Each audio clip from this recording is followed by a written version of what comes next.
Hello and welcome back to Chazin-the-Dream. I'm your host, Ethan Chazin, a New York-based organization development coach, and I work with individuals and organizations to help them unleash their untapped potential. And I'm so excited today to have with us Paul Perez.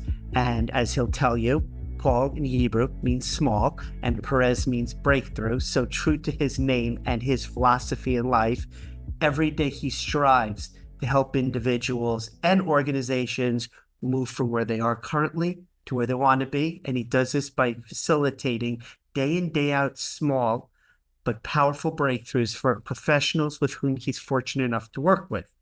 So his organization, Accelerated Breakthrough, is a training, executive coaching, and consulting firm. And Paul, welcome to Chazin-the-Dream.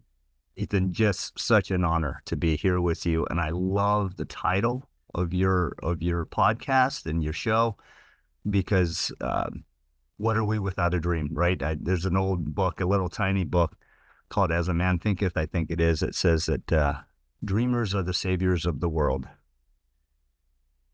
I did not know that. This did not come up in a prior conversation, but nonetheless, I would say now more than ever, it would seem to me that we need the hope and the nurturing of being able to dream. Yeah. And follow our dreams. You and I talked, I spent 20 years in corporate America and wasn't treated very well. And it was a dream of mine to go out on my own and help other people find the path, which I've been working towards.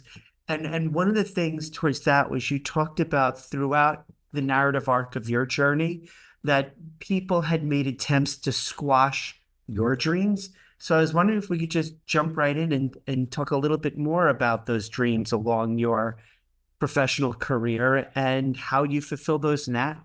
Absolutely. Yeah, please lead on. Okay. So you were kind enough to share that you did early in your career have a chapter of your professional career dedicated to being in the Navy. And I was really fascinated with if you could share your experience in the Navy about culture and what you learned there about institutionalized culture. Yeah. The Navy, it's a cross section. It's a slice of Americana, right? So it's the stories and the narratives that we bring with us from our families of origin, from our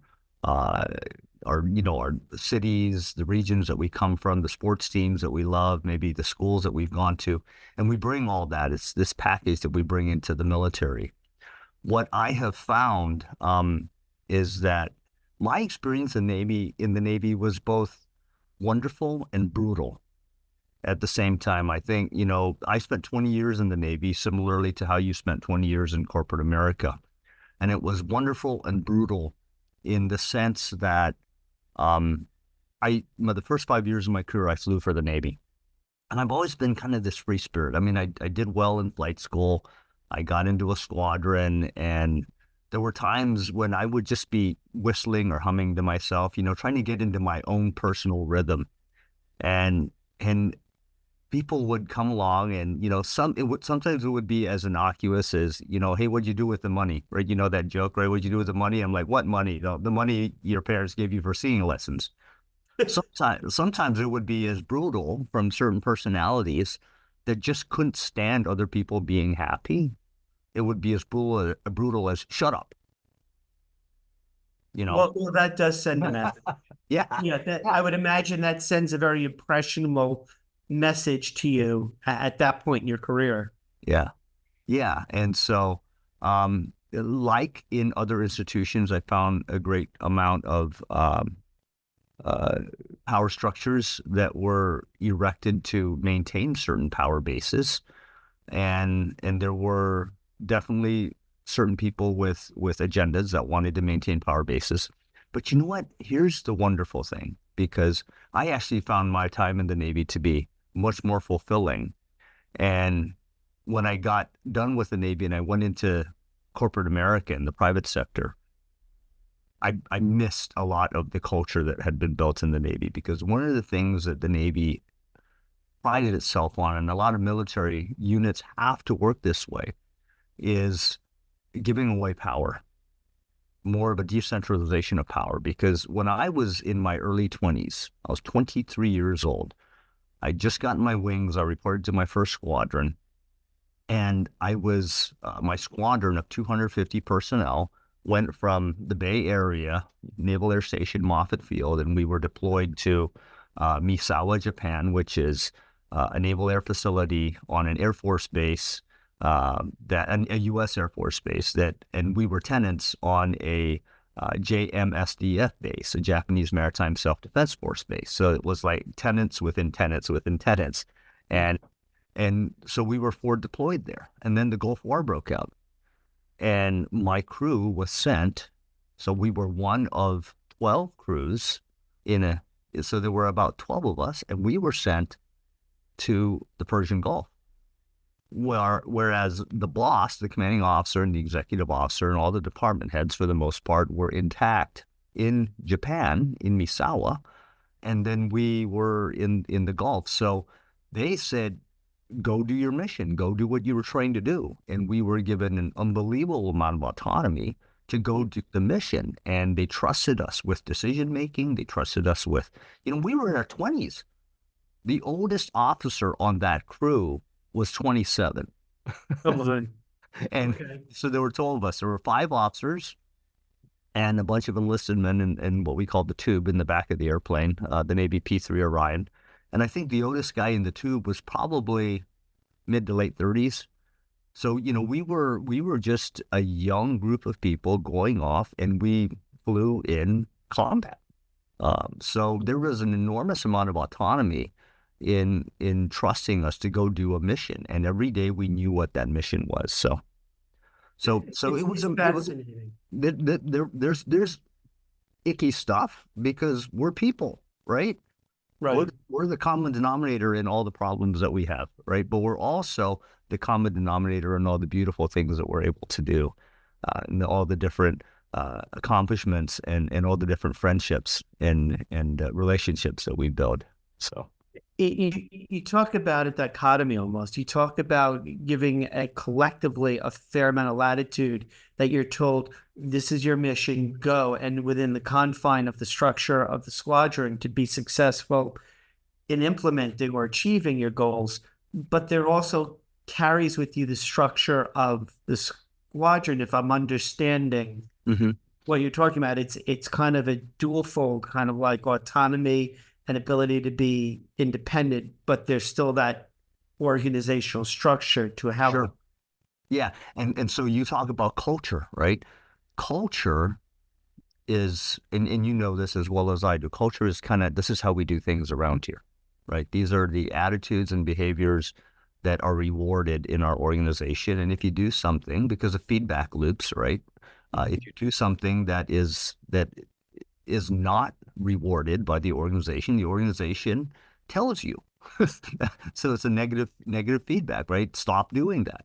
If it's if it's something that you're doing that the organization rewards, it's flipped back on itself as, yes, continue to do more of that. So it's positive feedback. And so culture is, do we know what our vision is? Do we know what our mission is? Do we have the capacities and the systems put in place for us to be able to pull that off? And then are we in an environment of learning where we can continue to adapt? And there's so many different nuances to culture, right? You and I are both culture pros. I measure culture with my assessments, but it's one of those where, so we had a culture that said, no matter what theater you're operating in, here are the simple rules of what it means to be in the Navy. Here are the simple rules of what it means to be in a squadron. Here are the simple rules of what it means to be in your particular seat on the aircraft, whether you're a pilot or a navigator, a tactical coordinator. This is what you do. And in a complex adaptive system and in a complex world, when everything is moving the way, as fast as it is, there's those simple rules that remind us, this is the North Star. This is, we have to keep coming back to, what is the mission? What is the mission? What is the mission? And are we operating effectively within the realm of what we're supposed to be able to, what we're supposed to be doing? Well, Something you said to me previously really resonates, and I'm curious if you can kind of restate it in the framework of how you just explained it, is when organizations become or are institutionalized, Hmm. the focus must therefore be, in certain regards, on control and the mitigation or reduction in risk. But Hmm. how do you do that institutionally, but allow people authentically to be themselves, to be the best version of themselves? Like, how do you, it almost sounds like there's a just a duality in that. And then my next question is a follow-up, because that's not difficult enough, is, and in your kind of framework now, what you learned throughout your career, how do you actually measure culture? Because a lot Yeah. of people talk about, Okay. well, I know it's something I should be doing, but I just don't know how to implement it. Yeah. Yeah. Both of those are fantastic questions that could be, entire chapters in a book or workshops unto themselves. But I'll endeavor to make it as pithy as possible, Ethan. Um, so you asked, the first question is the institution, Right. and then The also, institution having that control, but yet right, allowing people the latitude of be their authentic selves and right. bring to bear the totality of what they can offer. So to be as pithy as possible, that's going to require leadership that's not insecure. Institutions are what they are. But if leaders are secure enough in themselves and in an understanding of their place in the world and give away power in appropriate measures, then people through all levels of the organization are going to feel empowered, right? When you give away power, that means you're empowering other people, and empowering that means to put power into, right? Right. So if I'm encouraging you, I'm putting courage into you. If I'm empowering you, I'm putting power into you. I'm giving you power. And so that was one of the big secrets of the military, is that leaders understand that this organization doesn't belong to me. Now, I'm not saying that not all leaders get their ego wrapped up in it, but we are taught, like for instance, in the Navy, it's one of our simple rules is ship, shipmate, self. Those are the simple rules by which we organize. How are we to treat this situation here today? So the first thing we do is we got to keep the ship afloat. If it's on fire, if it's being attacked, we have to protect the ship, right? And then the way I'm going to do that is I'm going to take care of my shipmate. Then I'm going to take care of myself last. Well, if my shipmate is taking care of me and we're taking care of the ship, which is really metaphorical for the mission, if we're doing the mission and we're contributing to each other in a fruitful and positive, harmonic way, then my needs are going to be met, right? So that's But isn't that contrary to the prevailing kind of corporate mantra of what's in it for me? I yeah, need to get ahead. I have to take care of myself.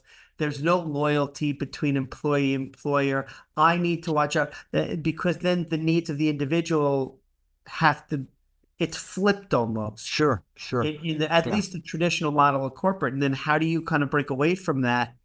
And then with the military, you're burdened, bad word, not burdened. You're dealing with a chain of command. hmm, So how do you navigate to have your shipmate?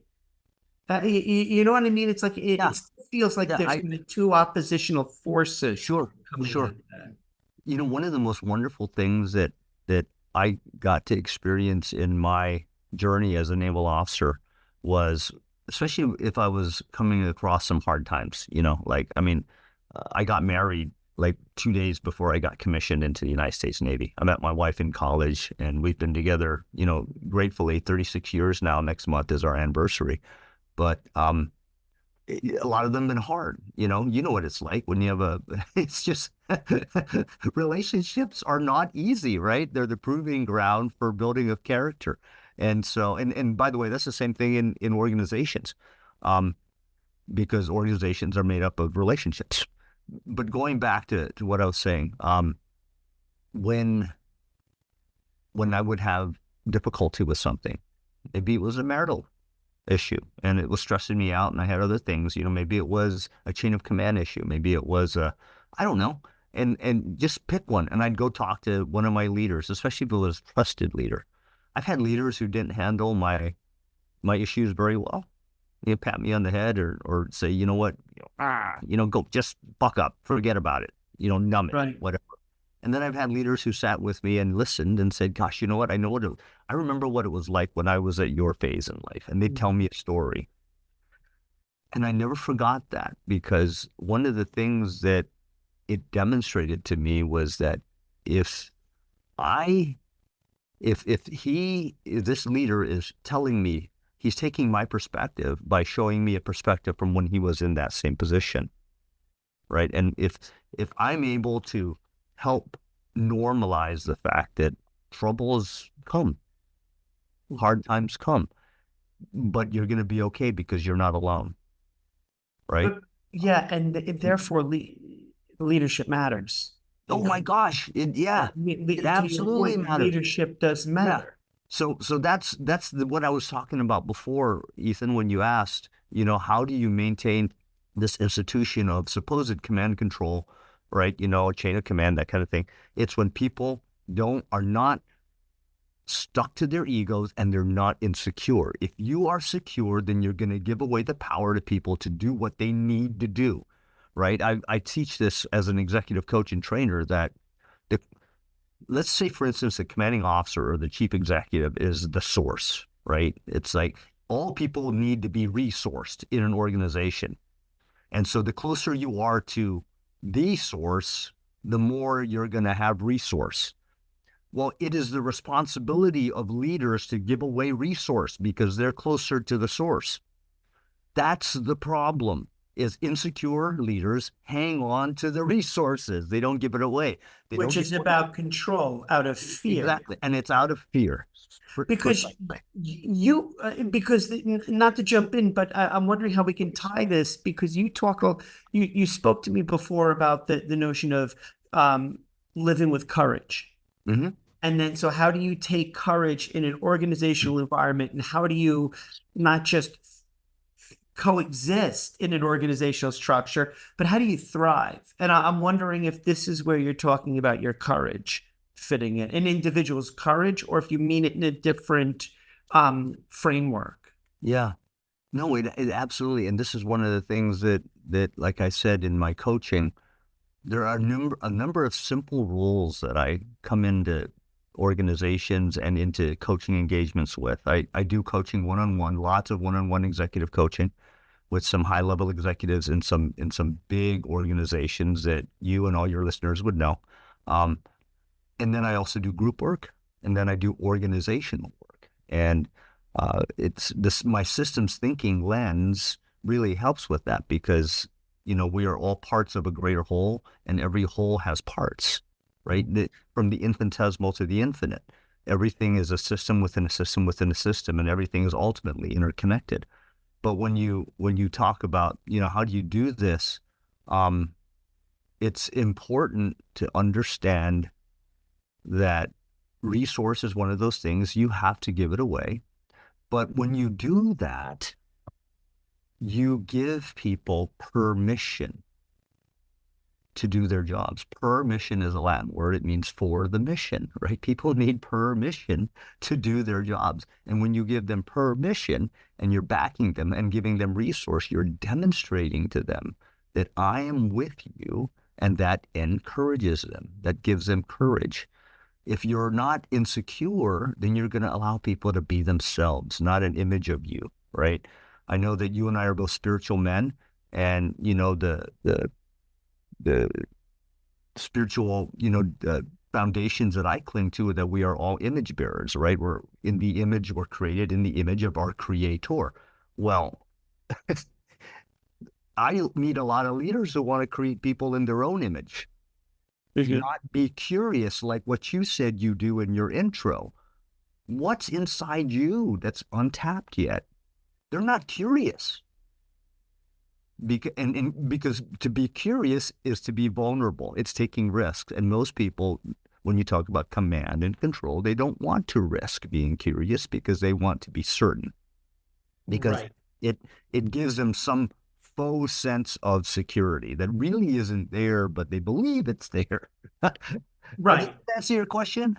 Yeah, absolutely. And how you framed it, um, Paul, fits so neatly in with this notion of an organization has three levers to pull to maximize collective performance, steer the ship. And so one is the systems, the operations, and the senior leadership seems to be comfortable there because it's established, it's you can automate it, you can control it. And then you have strategy, right? Whether your strategy is right or oftentimes it's not right. You developed it, it's sitting here on paper, just implement. It's the people that seem to me, from what you and I were talking about, that's like you say, sticky. It's, you get two or more people together. Now you've got human beings, and I guess my question is a follow-up on that is, so when you get organizations, you get teams and leadership, and they come to you and they say, Paul, we get it. We understand culture is important. We're willing to go down the road. How do we do it? And how can you help us measure success? Like, what does that entail? Sure. Yeah. Another great question. And that goes back to the second question you asked me, right? That follow-on question. How do you measure culture? Right, because you have a whole framework around that. Right. So one of the ways that, in fact, the chief way that I do that is I like to go into organizations and I employ an assessment. There's an organization it's 50 some years old. It's an older organization out of Chicago called Human Synergistics. And I am certified in their entire suite of different assessments that measure and manage the invisible forces that impact effectiveness at the individual, group, and team level. And when I say effectiveness, I know that's one of those words that's bandied around. It's Yep. how much friction are you tolerating in your organization? You need some friction, right? You need some friction to be able to, if I get up out of this chair and I take a step and there's no friction in my world, no gravity, I fall on my face or I fall on my butt, right? I can't get anywhere if there's no friction. If I get in my car and I drive down the road, if there's no friction, I'm not going anywhere. Right. And also what we were talking about earlier, the minute you bring two or more individuals together, human, from a tribal standpoint, you have people, you have friction. Absolutely. Or in its worst case, conflict.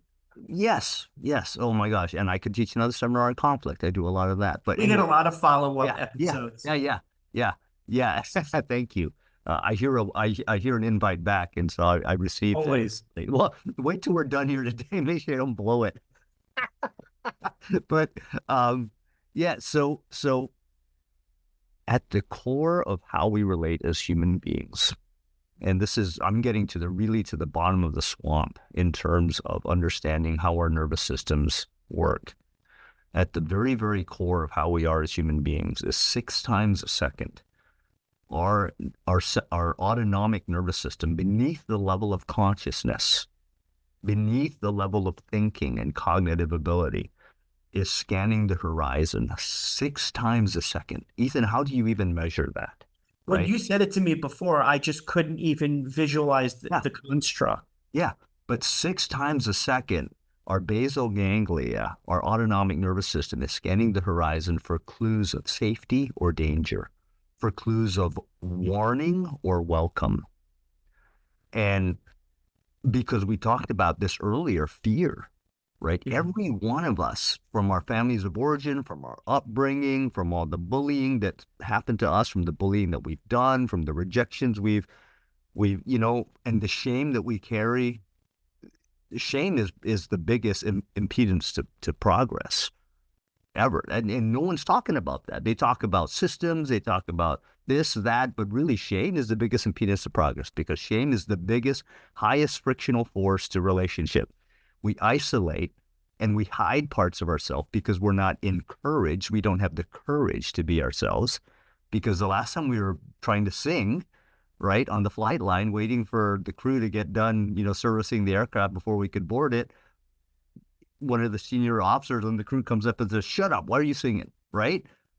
How much did your parents spend on singing lessons? Exactly. Right? What'd you do with the money, right? Hair implants. That's why I was saving up for hair implants. Don't go there. That's uncomfortable. That's uncomfortable. Don't feel great. But it's funny because you talk about shame, and I don't think I've ever heard anybody, we're in season 2, we've done 20 of these episodes. People do talk in the stickiness of human interaction. They talk about toxicity, they talk about stress, they talk about trauma in that organizational command control. Yeah. I don't think people have talked before. You're the first person who's kind of put a finger on the notion of institutionalized shame preventing Oh my people. gosh.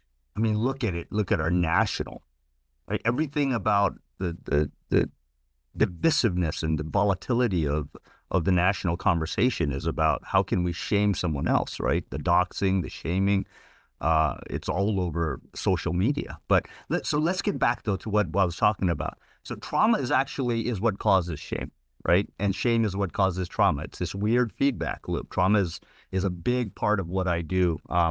I've been studying trauma and its effects on human relationships and human thriving. And shame is like a kissing cousin to trauma. They're both really the same package. So I just brought up a different dimension. But when I go in and measure, I measure how defensive or how constructive organizations are. I measure how reactive or creative they are. Reactive would be another synonym for defensive. I go in and I measure, and I measure these 12 different indices in 3 different constructive styles. Is the organization constructive? Is it a constructive organization characterized by high achievement, high self-actualization, high humanistic encouraging, and high affiliative teamwork? Is it characterized by that? Or is it passive defensive, right? Are we dependent, right? We're not going to make a move unless someone else makes a move, because last time I did, I got spanked, and then I got isolated because, hey, stupid, you got caught, right? Am I avoidant? Do I just not talk about problems or issues because the last time I did, whatever, right? Am I conventional? Am I stuck in the mud? Am I not growth minded? Am I scarcity minded? And then also there's am I approval? Am I looking for approval? These are all passive defensive, what I call self-protective behaviors. You identify when you're doing this upfront, I guess, kind of snapshot of their workforce vitality. Are you looking at these 12 indices at the individual level, and then you can kind of break it up by team or functional area or division? So you can kind of go deep to the employee level, then up to the unit level or the platoon or squadron. I measure it at the more, well, I can do both. Okay. You go down and up. I do both. If I'm doing an organizational consulting gig, then I go in and I measure it as an organization. And then I build a workshop into it where I'm doing training on the nervous system and on our defensive patterns, right? The whole pattern of fight, flight, and freeze, that can all be described or teased out by a theory called the polyvagal theory. And the polyvagal theory essentially asks the question or explains, do we see the world primarily as dangerous, or do we see the world primarily as friendly? Are we primarily in enemy mode or in relationship mode? And most of that exists, like I said, at the implicit level. It's at the level beneath consciousness, and we don't know it. And we have a multiplicity, and by the way, I'm not immune to this either, right? But we have a multiplicity of ways to numb that. When shame comes our way, we have some very convenient defensive behavior patterns well built into our nervous systems, well built into our egos, to shut those voices down because sometimes they're just too painful. Right? And so when we're in fear, we go to self-protection or self-promotion. Self-promotion would be, well, shame and fear. We go to self-protection and self-promotion. So I just talked about the self-protective behaviors, right? Approval, dependent, conventional, and avoidant. Then the aggressive defensive behaviors are the self-promotion behaviors. That's where we're oppositional. I'm just going to pick a fight because that's what I do. I pick a fight, right? I'm Braveheart, but I'm Braveheart every day, and everybody's the king, Edward Longshanks, right? And I'm oppositional. I'm power hungry. I'm competitive, but I'm more competitive than I need to be. I'm not competing with our competitors out there, right? I'm not P&G competing with Lever. I'm not GM competing with Ford. I'm competing with Ethan, my workmate, my employee, or my fellow employee, someone that I call a friend to my wife when I go home. I say, oh, my friend Ethan, but I'm competing with Ethan either consciously or subconsciously for resources because I have a scarcity mindset, and I believe that there's only X amount of resources. Right. And some who kind of maybe just hear some of the language, they'll just quickly pinpoint that as from a conflict approach of four strategies. So that would be win-lose. But Yeah, you and I know in our worlds, and I think people are starting to understand, if I operate the way you just said, if it's all about me and fight and take limited resources for myself, that's how we behave, right? And so yeah, when you think about culture in its most simplistic term is how our people act yeah. together. And it's based on the group mindset or the organizational mindset. I mean, it's systems, right? It starts with me, and then when Ethan and I get in a room, the system has just changed.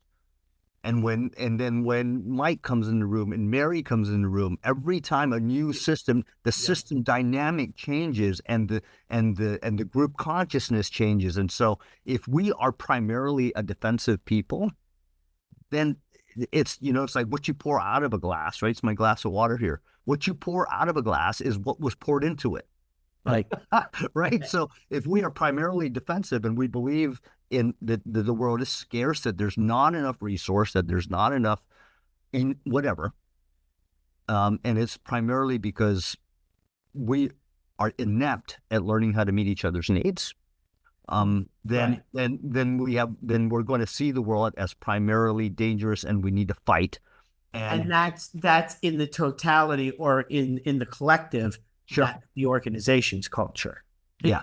As it currently stands, not aspirationally what leadership thinks or wants it to be. Sure. That's how people interact in those mind constructs. I have a really weird question for you, because as you said, Paul, we could go on a number of different kind of tangents and kind of progress. May I add one last thing though? The last aggressive defensive behavior is perfectionism. So I said, so it's perfectionism, and perfectionism, I like to call it, is the sure cure for happiness. But so anyway, go ahead and ask. Sometimes the opposite of perfection is, believe it or not, good is good enough sometimes. Thank you. It really is. I mean, for purposes of, the whole notion of the Stephen Covey prioritization matrix, and not everything's a 1, and some things are a 3. Yeah, that's interesting. And it's kind of fascinating, because you and I could then go on another riff on personality assessments and personality typing and the whole Carl Jung field of psychology and all these different ways of categorizing people. But as you said, it's once you bring people together and how they interact, that's the culture. That's how people actually behave. Or you're a lot smarter than I am, and you're a lot more capable in your language skills. So I would just say, in my own simple version, what I hear you explain is how if I put my Harry Potter invisibility cloak on and went into Lockheed, or I went into British Petroleum or Patagonia, they would feel different to me, just by observing how people in those cultures are interacting with each other. Yeah. Or in your world, the Air Force, the Army, the Navy. Well, I mean, I retired 16 years ago now, so I'm deeply embedded in corporate structure now as a consultant and coach. Though I don't, I work for myself, but I do kind of put that cloak on. I'm not necessarily invisible, but I'm there as an observer and a facilitator, and I do, and I'm not stuck in the emotional baggage that a lot of people are carrying, so I can be a little bit more objective. But to administer the human synergy, the human. Yeah. Well, and just to be, I don't do that with every team. To be the objective party, the adult. Yeah. Just a guide on the side, right? Someone to. The guide on the side. Yeah. So talking about the guide on the side, and now full into the consulting phase of your career, where do you anticipate accelerated breakthrough going? And I guess the last question before we kind of part ways, and then at some point get back together, get the band back together, If people wanted to get in touch with you and they wanted to have a follow-up conversation where they said, Paul, I heard what you had to say, and I'd like to talk to you in a little bit more detail, how can they get in touch with you? So Sure. where do you see accelerated breakthrough kind of progressing, and how can people pick your brain and get in touch with you? Okay. Do I have how much time do I have? Like 2, 3 minutes? No, I'm sorry. Your time's about up. Okay. Absolutely. Well, Absolutely. Yeah. when you ask, where do I see myself going? Where do I see accelerated breakthrough going? Um, this is a military challenge coin. This actually happens to be my uncle's. He's a retired 2-star admiral, and I keep it here on my desk to encourage me because he was a big role model in my life. But I keep it here on my desk, and I look at it sometimes, and it's called a challenge coin. I won't bother with the etymology of that, but that's what they call it in the military. And now it's a calling card, but it's in its genesis, it was called a challenge coin. And what I came to the conclusion one day was that every one of us is carrying around a secret challenge coin. And like this coin, it's got two sides. The first side, the head side, if we were to call it that, would be we all have 4 needs that we're born with. When we come out of our mother's womb, in fact, even in the womb, we have these 4 needs that are already extant, and they are that we need to be seen, soothed, safe, and secure. See me, validate me, tell me, we come out of the womb looking for someone looking for us, right? And this is all at the pre-verbal subconscious level. We don't even have the function of thinking for the first 18 to 24 months of our lives, but we're needing to be seen, soothed, safe, and secure. See me, soothe me, down-regulate my anxiety, right? The third, safe, keep me not just physically safe and warm, right? Maslow, but also keep me psychologically safe, right? It's the whole continuum of Maslow from the physical security needs, the bottom of the pyramid, all the way to the top. Help me become my best version of myself, untapped potential, like you said. And then the last one is secure. Secure is tell me that my lot here is secure. Tell me that the boundary lines that you've drawn around me are going to protect me, and that there's a place for me to thrive here. And that's why we call, employment security, right? Job security. It's tell me I have a place here that I can grow and can continue to take care of my family, right? So those are our 4 needs. On the flip side of that coin, we have 2 fears. Now, this is common to every single person. We have 2 fears. And the first fear, Ethan, is that we're afraid that we're not enough for whatever, fill in the blank. I'm not enough to be a good husband. I'm not enough to be a good father. I mean, you and I have probably, I'm certain we've both experienced that. I'm not enough to be a great consultant. Who am I to be doing a podcast? Blah, blah, blah, blah, blah, blah, blah, blah, blah, right? I'm not enough. But then the second fear is really pernicious. It's even more pernicious. And it's, I'm afraid that someone's going to find out. The imposter syndrome. Right, that I believe that I'm not enough. And every single person has that in their life. Every single person carries that into an organization. So when you ask, where do I see accelerated breakthrough going? I'm going to get my coins minted, actually, with the 4 needs and the 2 fears on it. And this is going to be my calling card. My calling card is to help us normalize this and understand this is the plague, if you want to call it that, or the common condition, I guess is a better word, right? You talked about correcting yourself. This is the common condition of the human person. We have 4 needs and 2 fears. And many of those needs, for whatever reason, were not met throughout our life. And many of those fears were taken advantage of, either knowingly or unknowingly. And we have to be able to be human with each other. To be professionally human means I understand. I'm sitting in a circle in my organization. I know in my heart that you are carrying this coin. And we turn to our left and we go, I know in my heart that you are carrying this coin. And by the way, here's mine. Can we create an organization where we're going to go about meeting each other's needs as best as we possibly can? And we're going to go about overcoming those fears, normalizing the fact that we all have those needs and those fears, and not looking at each other like we're from outer space or we've got a third eye or three heads, because we have these needs and fears, and sometimes we get triggered, right?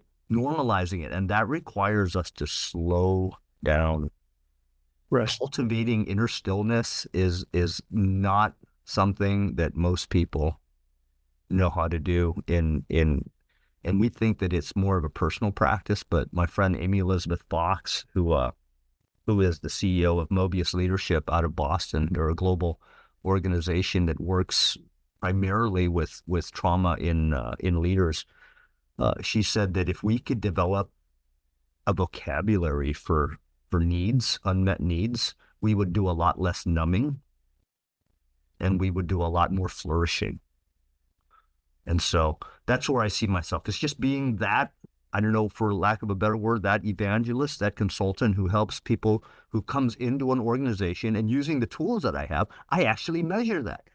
When I measure how defensive or how constructive an organization is, I am measuring what they believe about the world. Is it inherently dangerous and not going to meet my needs and going to take advantage of my fears? Or, you know, is this an environment where my needs are being met, where I feel empowered to meet other people's needs and my fears are being quelled? And is the culture that we have one that says when there's a rupture, we're going to fix it? There's a basic expectation of, we're not only going to fix it, but our values are not just web candy, like you said a few minutes ago. These are not just aspirational values. These are something that we're working on every day. So, and so how would people, if they want to have this discourse with you, how would they get in touch with you, Paul, and have this next conversation? Yeah, well, I'm rebuilding my website right now. It's actually in construction, and that's www.acceleratedbreakthrough.com. Just like it's spelled, acceleratedbreakthrough.com. And my email address is paul.perez, Perez, at acceleratedbreakthrough.com. And that'll be down in the description below. We'll definitely get that captured there. So listen, you and I, because we joke about this a lot. Yes, we keep going on into different. It's not a joke.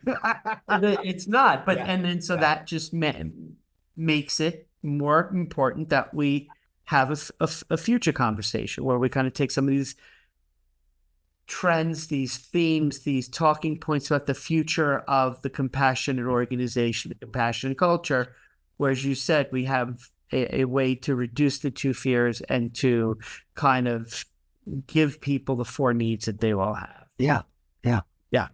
So thank you, sir. Yes, sir. On the program. I put it on it. That sincerely. And so if you haven't done so already, be sure to subscribe to the channel, drop a like, share this video, and share Paul's kind of advice and counsel with other folks who you think could benefit. And we'll see you soon on Chasing the Dream. All right.